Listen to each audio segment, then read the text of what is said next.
Y hablábamos de los límites de los centros de, voy a decir distribución y suena horrible, pero es eso, cómo se manejan con los chicos, cuando se habla de abuso, cuando se habla de trata, y es un camino que ya recorriste y conocés. ¿Qué pasa con Logan, no? Sí, hola, buenas tardes. ¿Qué tal? Muchas gracias, Chiche. Sí, la verdad es que el caso de Loan viene a ilustrar un delito que es la explotación sexual de niños, niñas y adolescentes que atraviesa a todo nuestro país. Es un delito transnacional, no distingue fronteras y atrás operan redes de crimen organizado y la verdad es que no hay una sola provincia que no se vea afectada por este tipo de delitos. Vos decís que Logan fue secretado por una red de trata de pornografía infantil o de No, sexo.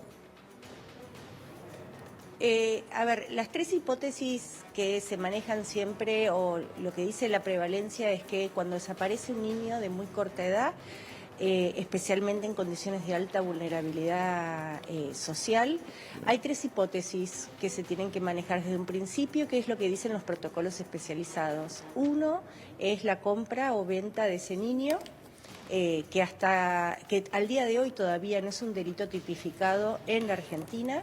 Sí. Recién tuvo media sanción en el Senado y esperamos que se traten diputados rápidamente. Sí. La segunda puede ser el homicidio doloso, o no, digamos, o sea, que lo hayan querido matar o lo mataron como por accidente, mientras que lo estaban abusando o no, digamos, por los antecedentes que tienen algunos de los involucrados, o al menos los que pertenecían al entorno cercano de Loan.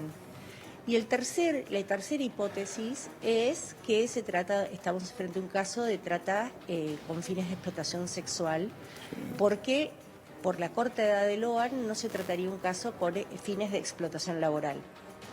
Y no, a los 5 años no creo que puedan exigirle demasiado trabajo, ¿no? Salvo que sea Exacto, a ver, son las tres hipótesis que tendrían que manejarse desde un principio. ¿Qué nos dicen los protocolos internacionales y qué nos dicen todas las recomendaciones que viene recibiendo la Argentina? Primero, que cuando se trata y qué dicen las buenas prácticas en el mundo, ¿no?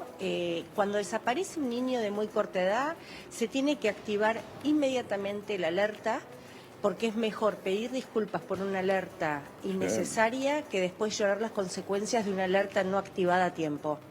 Esa alerta tiene que llegar a todas las justicias. ¿Por qué? Porque para nuestros televidentes quizás no saben cómo está organizada el Poder Judicial y cómo se investigan estos delitos. Pero estas tres hipótesis que implica que a veces puede intervenir la justicia federal, otras veces la justicia ordinaria nacional, a cargo de las provincias. Entonces, tiene que haber un protocolo que coordine desde el primer momento a todas estas justicias para que todas puedan estar en igualdad de condiciones para poder dar una respuesta rápida. Si es un delito federal, como tenemos la Protex, estaban avisados desde el primer día y no 2 semanas después, que aún siendo de las mejores fiscalías que tenemos especializadas en nuestro país, cuando recién le dan intervención 2 semanas después es muy difícil poder cumplir con su labor investigativa, ¿no? ¿Cuántos casos tenés vos? ¿Qué es lo que pasó con Logan? ¿Cuántos casos tenés en búsqueda, Paula? ¿Ustedes tienen casos específicos en búsqueda? Nosotros acompañamos a las familias que tienen algún tipo de caso de violencia y abuso sexual en general o de trata.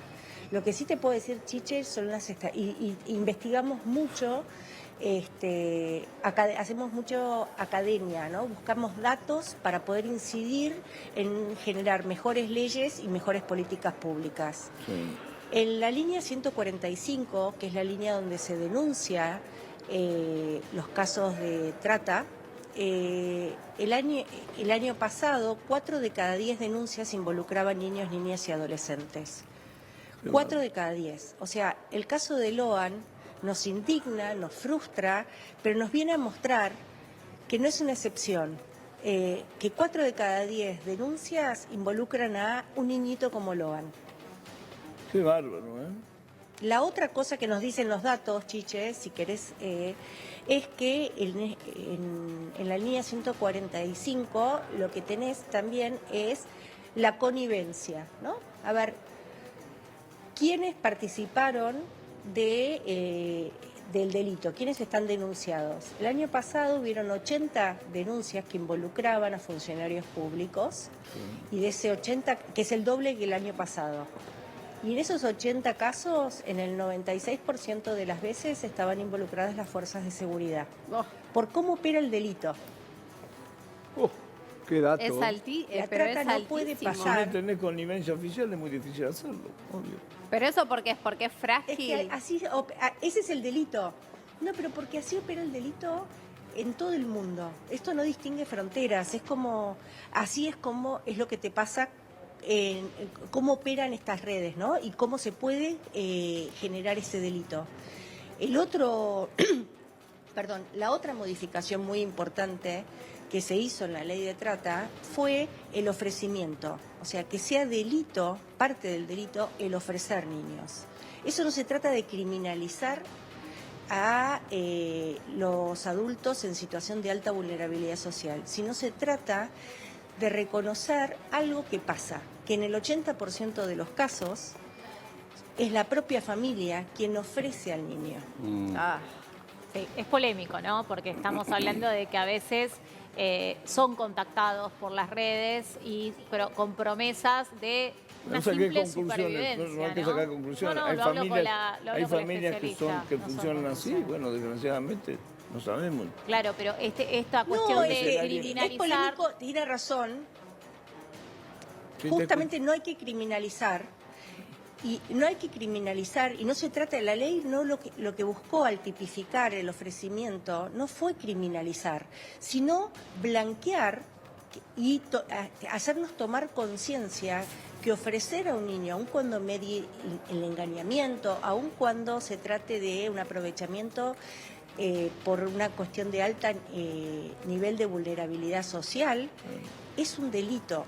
Ofrecer un niño es un delito, porque los niños el hogar tiene que ser el lugar de mayor cuidado y muchas veces es el de mayor riesgo. Entonces la ley lo que nos tiene que marcar es que es un delito. Después el juez, en el estudio, en el análisis del caso en particular, puede decir, bueno, esta familia no quiso hacerlo, no había un dolo. Este adulto estaba en unas condiciones de muy alta vulnerabilidad y que ni siquiera podían entender ni dimensionar lo que estaba haciendo, pero sigue siendo un delito. Sí, que ahora obviamente son delitos, digamos que hay que empezar a estudiarlos desde otro ángulo, ¿no? Porque Claro. no es un delito viejo, es un delito moderno. Sí, y que no solo se solucionan con la ley penal, ¿no? Sino que además con políticas públicas que se ocupen de eso y también con la prevención, como siempre. El delito penal llega tarde a estas Si cuestiones. hay algo que no podés prevenir es eso. Desgraciadamente no podés prevenir la vulnerabilidad. Mira, justamente... No podés, ¿cómo vamos a prevenir? Justamente eso es muy difícil. Justamente, a ver, están mencionando los componentes esenciales, que es primero la especialización en este tipo de causas. A ver, no es lo mismo investigar un homicidio, investigar un hurto, que investigar delitos contra la integridad sexual de niños, niñas y adolescentes. Requiere un nivel de especialización que nos lo vienen marcando Naciones Unidas hace años.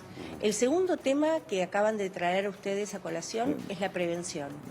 Nosotros hicimos un estudio con The Economist, que es un centro de investigación muy prestigioso a nivel mundial, donde relevamos cómo 60 países del mundo que tienen el 85% de la población mundial de niños, niñas y adolescentes responden frente al abuso y la explotación sexual de los niños. Ahí la Argentina salió en el puesto 50 de 60. Me están llamando de los móviles, Paula. Te mando un abrazo, te agradezco la gentileza, vamos a seguir permanentemente en contacto. Gracias por atendernos.